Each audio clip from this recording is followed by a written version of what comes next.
Hey guys, Booligan here with Booligan Shooting Sports. Today, we're taking a look at probably one of the most ridiculous firearm builds that I've put together in recent memory. This is, if you believe it or not, a Heritage Rough Rider. Heritage Rough Rider is a single action 22 caliber, either long rifle or WMR. They usually come with both cylinders. Pistol. They're inexpensive. They cost between like $100 and $150, depending on how bad the price gouging is in your community. And are fun. They're not terribly high quality. I've done some interesting things with them in the past, including making my very short, my stubby one that, let's just say, the Heritage took some creative inspiration from when they created the Barkeep. Waiting for my check on that, Heritage. I don't think I'm gonna get a check on that. But anyways, this started as a 4.5 inch model, and it's been enhanced, dehanced, made terrible and unattractive with the magic of 3D printing. A nice gentleman on Control Pew by the name of NguyenKvvn, or Kevin Win, or don't even know what his name is, but that's fine. That's the magic of the internet. Designed some files for the Heritage Rough Rider in every length. And what these files do, you're able to print this ridiculous, big, chunky housing up front that allows you to have an optic, an accessory, either a light or like an angled grip or a laser, and then finishes it off with this nice like compensator style front end, as well as some printable grips. I love ridiculous guns, obviously. Everybody knows this. This is kind of my MO. But it wasn't quite ridiculous enough. I looked at this futuristic design and I sort of thought like, oh, that almost looks like something that Salient Arms would put out if Salient Arms was even tackier than Salient Arms actually is. So, of course, I went ahead and I debossed the grips with the Salient Arms logo. Didn't really need to do too many other modifications at all to the file. Kevin did a fantastic job designing it, and it installs quite well and quite easily onto your Heritage Rough Rider. How it installs is you remove the ejection tube, the tube that holds the ejector and the spring, remove that, then the base piece, which is right here, slides in place. You kind of have to tap it on with a hammer so it really gets on there. And then it replaces your ejection guide tube and secures at the front with a screw. Regardless of the length of your Heritage Rough Rider, whether it's like as short as the 3.5 inch model or as long as the 16 inch model, which we'll get to in a second, you have options to add this on either with extended front ends or multiple pieces that can just like kind of Lego on together. Or for the shortest model, the 3.5 inch model, it is just basically the base. It just kind of goes on. As I mentioned, Heritage has a 16 inch model Rough Rider. That means technically and legally, you can add a shoulder stock to it, and it is now legally a rifle. Not a short barrel rifle because the barrel is, as I said, over 16 inches. And as long as the overall length maintains over 26 inches, which it easily will with a stock, you have a legal Title I rifle. And it's ridiculous. It looks like something that Boba Fett would be running when looking for his next bounty. A little bit more about sort of that SAI treatment that I wanted to do. Salient Arms, if you don't know, they take pistols like Glocks and Smith & Wessons and other ones. They have rifles and shotguns too. And they slick them up for competition use or for super high-end tactical use. I have no idea who actually uses SAI guns. All I know is that they cost a lot of money and they have gold. Almost all of them has a gold finish, and it's because they have, I believe, I may be wrong here, but it's I think a titanium nitride, their TIN finish. So I had to ape that design and add it to the cylinder here. Incidentally, after I did that and after I posted this, Heritage now offers a gold cylinder upgrade option. Heritage, where's my check? I'm not gonna get a check. But anyways, a little bit about the Revolver itself. If you don't know, these are single action only. And they actually have a safety, which is kind of cool. They have a little flip down safety right there that you can see it adjust the hammer. it actually physically blocks the hammer from hitting the firing pin. So these are single action only.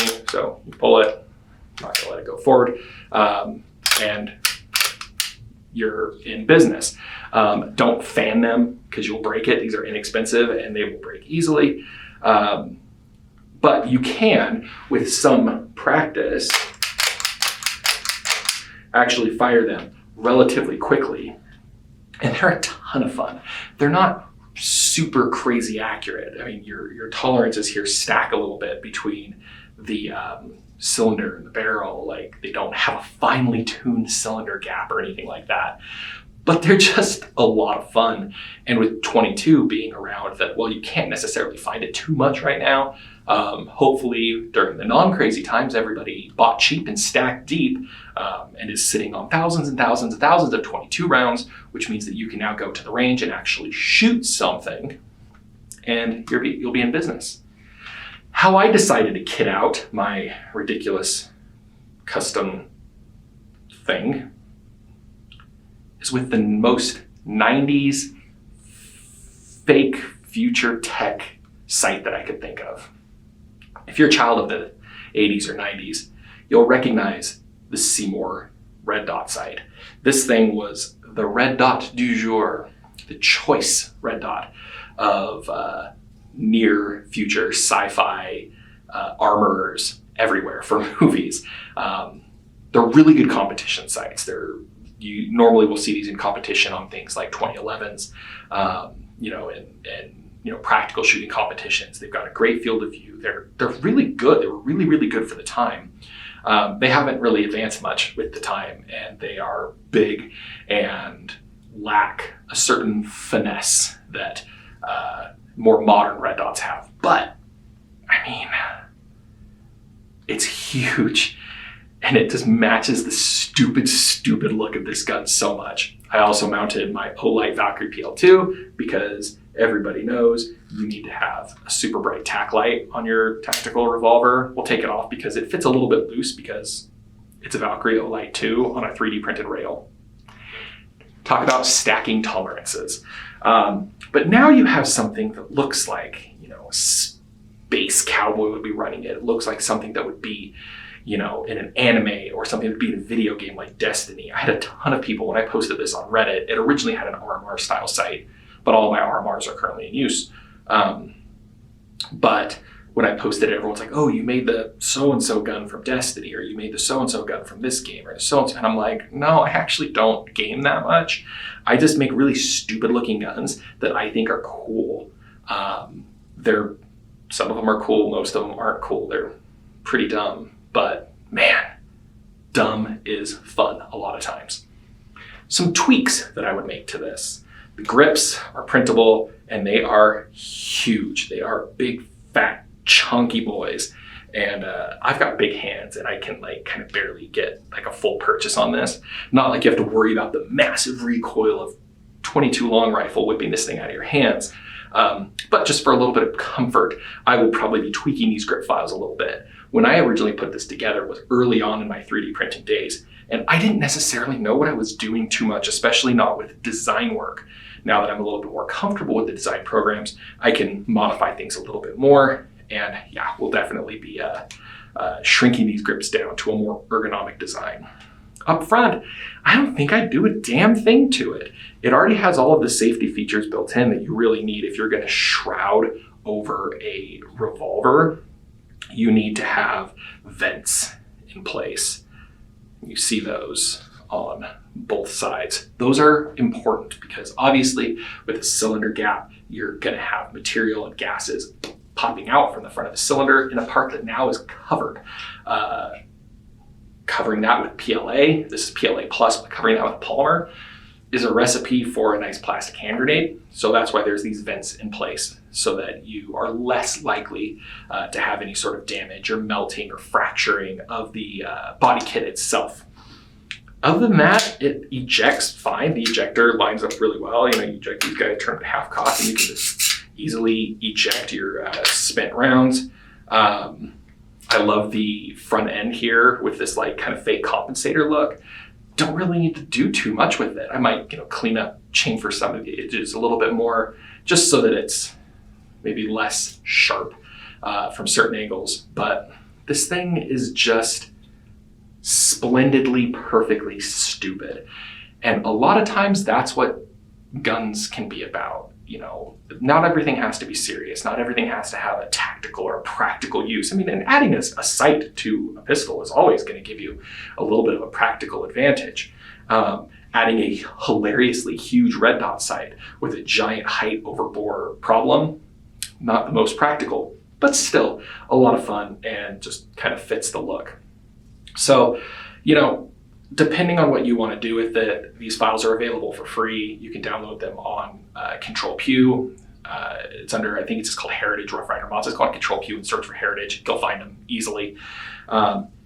If you have the 16-inch barrel version, as I said, there is an option that allows you to add an AR-style buffer tube and stock to it. Again, you can only do that on the 16-inch model. Otherwise, you just committed a felony. And as I always say, please don't commit any felonies with any information that I give you. But yeah, you can do that. So if you have the long barrel version, you can add that and a stock.